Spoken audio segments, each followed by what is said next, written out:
അങ്ങനെ നമ്മൾ എയർപോർട്ടിൻ്റെ ഉള്ളിൽ കയറിയിട്ടുണ്ട് കേട്ടോ. അപ്പോൾ അവിടുത്തെ എമിഗ്രേഷനും ചെക്കൊക്കെ ഫുഡ് കഴിക്കാൻ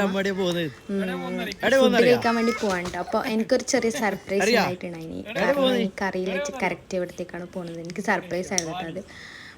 അപ്പോൾ എന്നിട്ട് നമ്മൾ നേരെ ലോഞ്ചിലേക്കാണ് പോയിട്ടുണ്ടായത്. അപ്പോൾ അവിടുത്തെ ഫുഡ് കുഴപ്പമില്ലായിരുന്നു കേട്ടോ, കഴിക്കാൻ നല്ല തന്നെയായിരുന്നു. അവിടെ ഉണ്ടായിരുന്നത് പാസ്ത, റൈസ്, പരിപ്പ് കറി, അങ്ങനത്തെ കുറച്ച് ഐറ്റംസ് ഉണ്ടായിട്ടുണ്ടായിന്. പിന്നെ ഒരു ജ്യൂസും അതും കൂടി കഴിച്ചിട്ടുണ്ടായിന്. എന്നിട്ട് നമ്മൾ നേരെ ഫ്ലൈറ്റ് കയറാൻ വേണ്ടി പോവാണ്. അപ്പോൾ ഫ്ലൈറ്റിലെ ഫുഡാണ് കേട്ടോ ഇത്. അപ്പോൾ നമ്മൾ നേരെ മലേഷ്യ, എന്നിട്ട് അവിടെ നിന്നാണ് കേട്ടോ ബാലിയിലേക്ക് പോണത്. അപ്പം നമ്മൾ ഇതാ മലേഷ്യയിലെത്തി. അപ്പോൾ അവിടെ നിന്ന് അങ്ങനെ വീഡിയോസൊന്നും എടുത്തിട്ടില്ല. അപ്പം ജസ്റ്റ് ലാൻഡ് ചെയ്യാനായ സമയത്ത് ഞാൻ കുറച്ച് വീഡിയോസ് എടുത്താണ് കേട്ടോ. എന്നിട്ട് നമ്മളെ ബാലിയിലെത്തിയിട്ടുണ്ട്. അപ്പോൾ സൈനുവിനിങ്ങനെ ഒന്തിക്കൊണ്ട് പോവാണ്. അപ്പോൾ നെക്സ്റ്റ് വീഡിയോ അടുത്ത വാർത്തയിൽ കാണാം. Bye bye.